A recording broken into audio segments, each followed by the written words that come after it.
की शुरुआत माता पिता के आशीर्वाद से और भगवान से दर्शन से करते हैं तो बात कुछ अलग होती है। दिन भर एनर्जी बनी रहती है और अनहोनी होने से टलती है, ऐसा कहा जाता है। तो आज आपको भी दर्शन करवाते हैं और हम भी दर्शन करवाते हैं पंचमुखी मंदिर के, जो सबसे पुराना मंदिर है, जिसको प्राचीन गुलाचीन मंदिर के नाम से जाना जाता है। ये सबसे मशहूर मंदिर है राजधानी लखनऊ का। तो चलिए दोस्तों, आपको मंदिर के दर्शन करवाते हैं, पंचमुखी हनुमान जी के दर्शन करवाते हैं और साथ ही यहाँ पर महंत जी से जानते हैं इस मंदिर का इतिहास। तो हम मंदिर के अंदर प्रवेश कर रहे हैं। यहाँ पर प्रवेश के दौरान आप देखेंगे बहुत सारी घंटियाँ यहाँ पर लगी रहती हैं और यहाँ पर भक्त मौजूद हैं, पंचमुखी हनुमान जी के दर्शन कर रहे हैं। साथ में यहाँ पर दंडवत प्रणाम भी किया जाता है। आप देख सकते हैं तस्वीरों में यहाँ पर पंचमुखी हनुमान की मूर्ति स्थापित है। लोग यहाँ पर दर्शन कर रहे हैं क्योंकि दिन की शुरुआत जो होती है, काम की शुरुआत होती है, जो दर्शन से करते हैं, माता पिता के आशीर्वाद से करते हैं, तो एक अलग ही अनुभूति होती है। तो यहाँ पर अच्छा सर, ये बताइए कि हर इंसान भगवान का नाम लेकर ही अपने काम को शुरुआत करता है, ऐसा क्यों? मैडम ये एक ही बता दें, आदमी कर्म उसके साथ जाते हैं। कर्म अच्छे करोगे तो आपकी आगे आने वाली जनरेशन भी सुखी।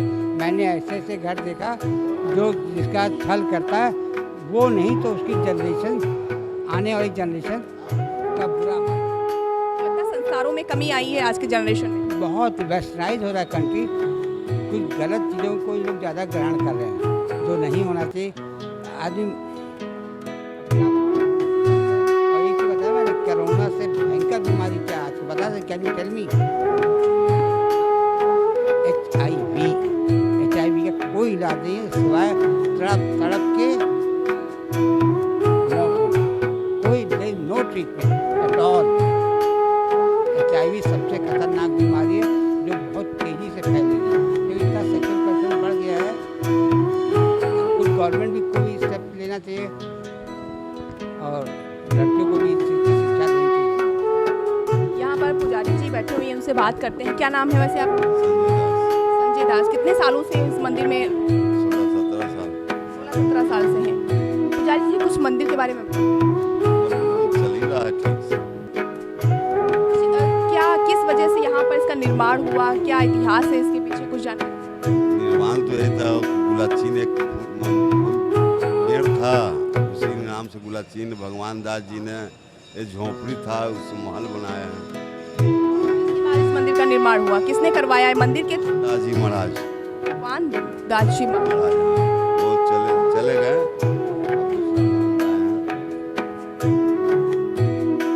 गुलाचीन मंदिर का एक और भी भाग है, वो आपको दिखाते हैं। ये पूरा ग्राउंड है और यहाँ पर भी एक मूर्ति रखी हुई है। आप बता सकते हैं अगर किस चीज़ की मूर्ति है तो आप हमें कमेंट बॉक्स में बिल्कुल बताएं। आप भी कर सकते हैं अपनी मुराद के अनुसार। लोग 7, 11 और 50, 51, 101 इस तरह की जो मुरादें बांधते हैं कि हम इतने परिक्रमा करेंगे, तो हिसाब से लोग यहाँ पर परिक्रमा कराते हैं। तो देख सकते हैं काफ़ी शांत मंदिर का माहौल।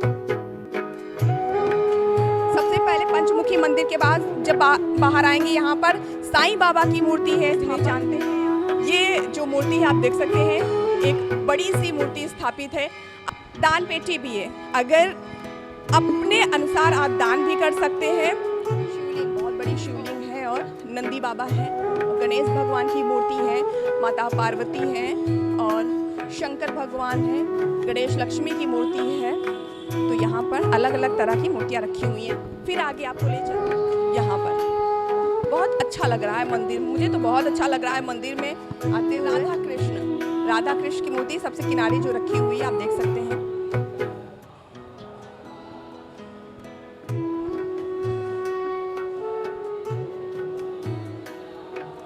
सर बात करेंगे, क्या नाम है सर आपका? दीपक मिश्रा। जी मिश्रा जी, मंदिर में आने से कैसी अनुभूति होती है? बहुत अच्छा लगता है, हम तो कई सालों से आ रहे हैं लगातार।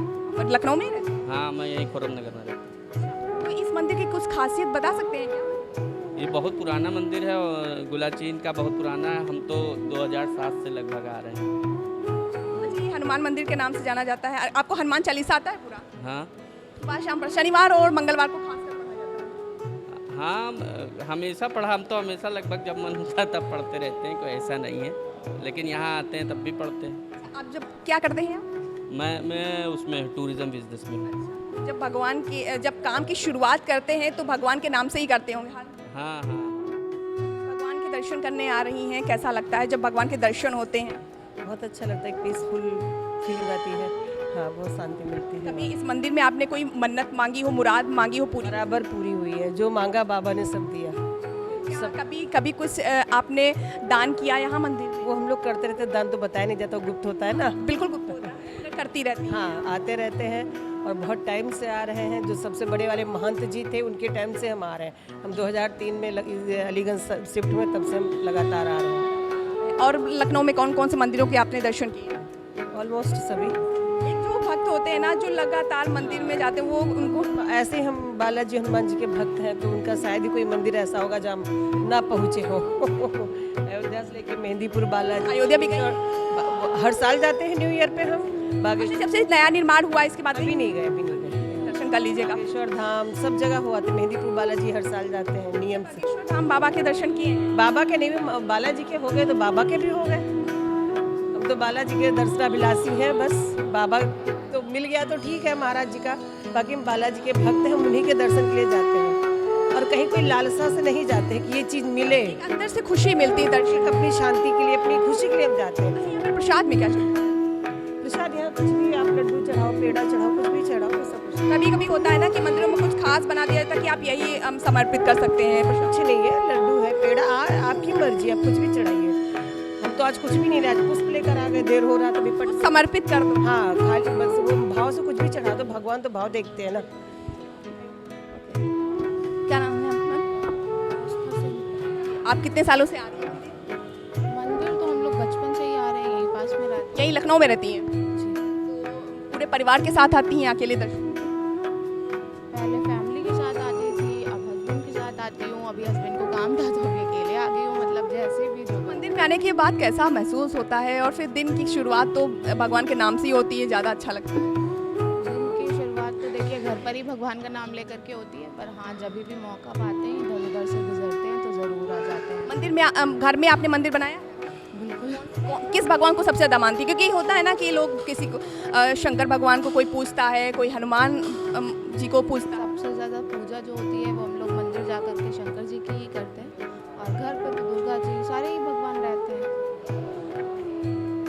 तो कभी मुराद पूरी हुई है इस मंदिर से? ऐसा कभी ज़रूरत ही नहीं पड़ती है कि कुछ मांगना पड़े। अब आप अपना कर्म करते रहिए, भगवान खुद ही दे देते हैं। भगवान का आशीर्वाद बना रहे। बस। धन्यवाद। हमारे साथ मंदिर के महंत जी हैं, उनसे जानते हैं इस मंदिर का आखिर इतिहास क्या है। महंत जी, आपका बहुत बहुत स्वागत है। हमारे दर्शकों को महंत जी बताइए कि ये जो मंदिर का निर्माण हुआ है, इसकी जो नींव है वो कहाँ से पड़ी? ये मंदिर जो है प्राचीन है, इसको गुलाचीन कहते हैं। और यहाँ पर कई संत महात्मा रहे, उन्होंने साधना किया। कि क्यों महंत जी कहते हैं? ये पंचमुखी हनुमान जी का 5 मुख है। जब अहिरावण ने राम जी का अपहरण कर लिया था, उस समय जो है हनुमान जी ने 5 तरीके से उसको खोदा। उस समय 5 मुख, जैसे पृथ्वी को खोदने के लिए 12 रूप धारण किया उन्होंने। हनुमान जी ने हयग्रीव घोड़े का एक रूप है, उसमें एक अक्सर देखा जाता है। देखा नहीं है। तीसरा एक गरुड़ रूप है उसमें। चौथा जो है नरसिंह रूप है, आधा नर और सिंह, आधा मनुष्य का और आधा पशु। और 5वां हनुमान जी का। ये 5 प्रकार से उन्होंने पांचों जो मुख है सबका महत्व तो अलग होगा। अच्छा, महंत जी, गुलाचीन मंदिर है, गुलाचीन कहाँ से नाम रखा है? गुलाचीन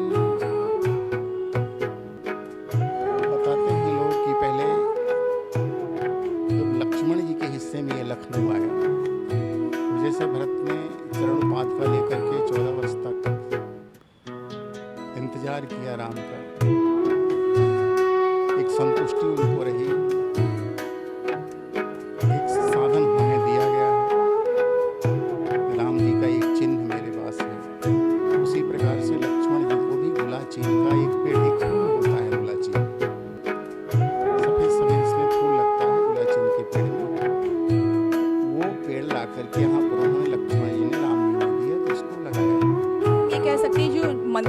युग से जुड़ा हुआ है। हाँ, उस समय से जुड़ा हुआ है, प्राचीन काल का है ये, आज कोई नया नहीं है इसका इतिहास जो है। काफ़ी प्राचीन मंदिर है ये तो है। तो यहाँ पर भी जैसे कि आप देख लें वो मनकामेश्वर मंदिर हो गया या फिर बुद्धेश्वर महादेव मंदिर हो गया, यहाँ भी त्रेता युग से लोग जुड़ा। यहाँ पर भी सीता माता आई थी क्या? क्योंकि इन मंदिरों में सीता माता ने विश्राम किया था जब लक्ष्मण जी उन्हें वापस वनवास भेजने जा रहे थे। यहाँ से भी सीता माता का कुछ जुड़ा हुआ है। जो भी जब लक्ष्मण जी से तो जुड़ा हुआ है, ये तो सभी लोग जानते हैं, इसका नाम लखनऊ है, इसमें तो कोई शंका है। लक्ष्मण की नगरी है तो लक्ष्मण जी से जुड़ी हुई है। अब संबंध दोनों के हैं और भाभी और देवर में क्या आना जाना होता है नहीं होता है, परंतु ये निश्चित है कि वो गुलाचीन का वृक्ष यहाँ पर ला करके लगाया गया था। तो लक्ष्मण जी ने उससे जो है यहाँ पर इसका नाम गुलाचीन पड़ा। धीरे धीरे महात्मा यहाँ रहते रहे और पीढ़ी दर पीढ़ी, तो सृष्टि का नियम है, कोई अमर होकर कोई निश्चित रूप से यहाँ आता है, आना जाना है। तो अभी महंत जी आपका यहाँ पर किस तरह का योगदान आप करते हैं? भगवान की सेवा, हम लोगों का योगदान एक ही योगदान होता है, सब चीज़ों को छोड़कर। जो संन्यास ले लेता है उसकी सारी आशाएं शून्य हो जाती है, उसका नाम संन्यास होता है। जीवन में जो सारी आशाएं, गृहस्थी वाला आशा छोड़ करके एक ही धर्म एक व्रत नेमा, इसमें एक ही धर्म एक ही नेम, एक ही साधन, एक ही क्रिया, एक ही कार्य, भगवान के प्रति समर्पित और भगवान की सेवा। सुबह से उठ करके शाम तक मंदिर की सेवा का ही कार्य हम लोगों का होता है। हाँ जी, जैसे हम आपको देख रहे हैं बहुत ज़्यादा शांत मन है आपका, बिल्कुल लग रहा किसी भी तरह का डिप्रेशन नहीं। तो हमारे दर्शकों को वो चीज़ बताइए जो आप फॉलो करते हैं, क्योंकि आज के टाइम पर लोगों के पास इतना काम है वो खुद के लिए टाइम नहीं निकाल पाते हैं, जिसकी वजह से डिप्रेशन में आ जाते हैं और कुछ गलत कदम भी उठा लेते हैं। हमारे दर्शकों को कुछ बताइए। उसका मुख्य कारण है, जब तक हमारे जीवन में असंतोष होगा तो कहाँ से शांत हो पाएंगे हम। शास्त्र में कहा है शांति तुल्यम तपो नास्ति न संतोषात्म परम सुखम। जीवन में अगर शांति चाहते हो तो संतोष स्वीकार कर लो। ये विचार करो कि इस दुनिया में मैं कुछ लेकर नहीं जाऊंगा, और लेकर भी मुझे अगर जाना है तो मात्र अपने किया हुआ कर्म को हम ले जा सकते हैं। और कोई इस दुनिया का न धन संपत्ति परिवार कोई भी मेरे साथ नहीं जाएगा। निजकृत कर्म भोग सुन भ्राता, नाहिन को सुख दुख कर दाता। एक बार लक्ष्मण से निषाद ने पूछा, राम इतने सुंदर हैं, इतने बड़े हैं, इतने बड़े राजा के पुत्र हैं, और आज ये क्यों स्थिति ऐसी बनी कि ये पृथ्वी पर सो रहे हैं? इनके लिए तो अच्छे गद्दे होने चाहिए थे। तो लक्ष्मण जो है उस पर उनका उत्तर दिया, क्योंकि उस समय आवेश में था निषाद। उसने कहा, ब्रह्मा पागल हो गया था क्या?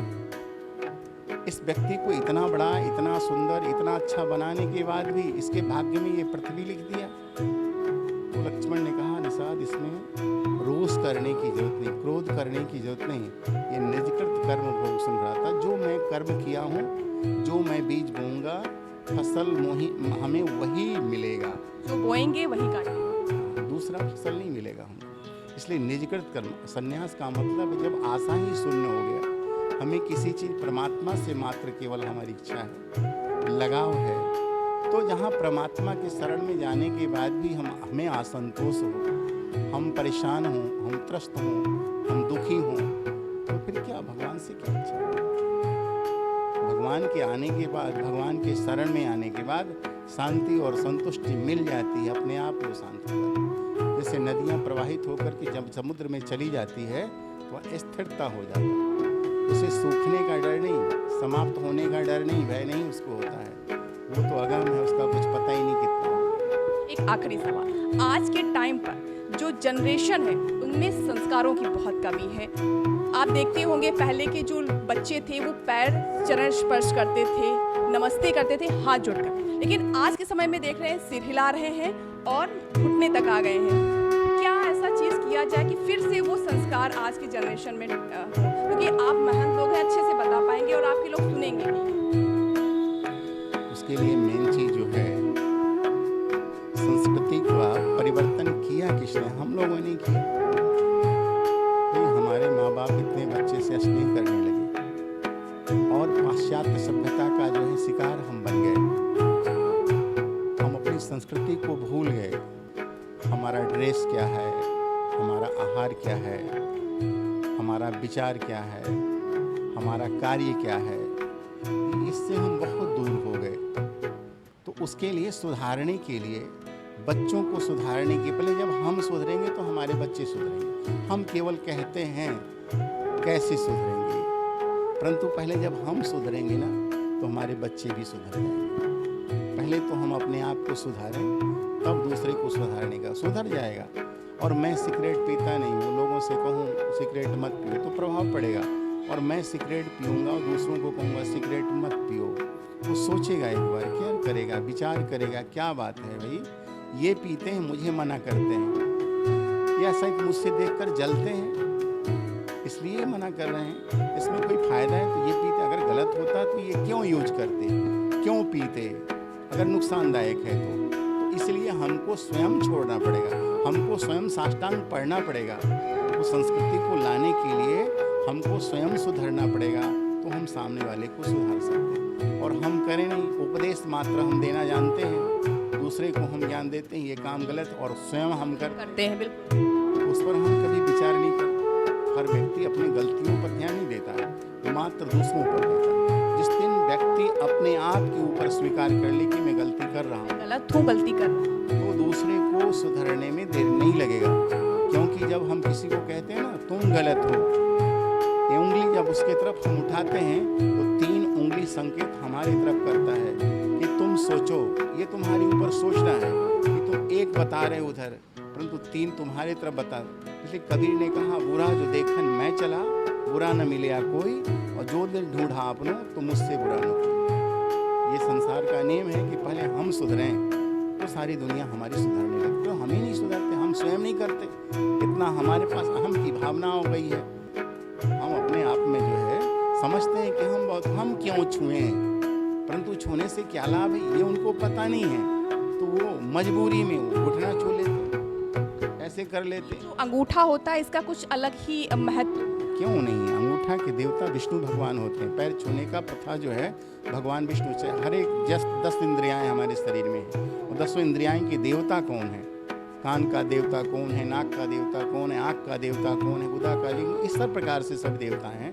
तो पैर छूने की प्रथा, क्योंकि पैर को लोग कहते हैं गलत है तो पैर क्यों छूते हो, परंतु पैर का देवता विष्णु है, इसलिए विष्णु सर्वोपरि सारे देवताओं से बड़े होते हैं, इसलिए पैर छूने की प्रथा है। नहीं तो लोग माथा छू लेते, सर छू लेते, सबसे अच्छा जो सर है तो सब सर, हाँ, परंतु सर नहीं, पैर छूना पड़ता है, क्योंकि उसके देवता विष्णु हैं, इसलिए पैर छूने की प्रथा हमारी संस्कृति में बनी हुई है। बहुत बहुत धन्यवाद महंत जी, आपने इतनी अच्छी जानकारी दी आज की जनरेशन के लिए, उसके लिए बहुत बहुत धन्यवाद। कैमरा पर्सन मोहित के साथ मैं मधुमिता, पाठशाला टाइम्स, लखनऊ।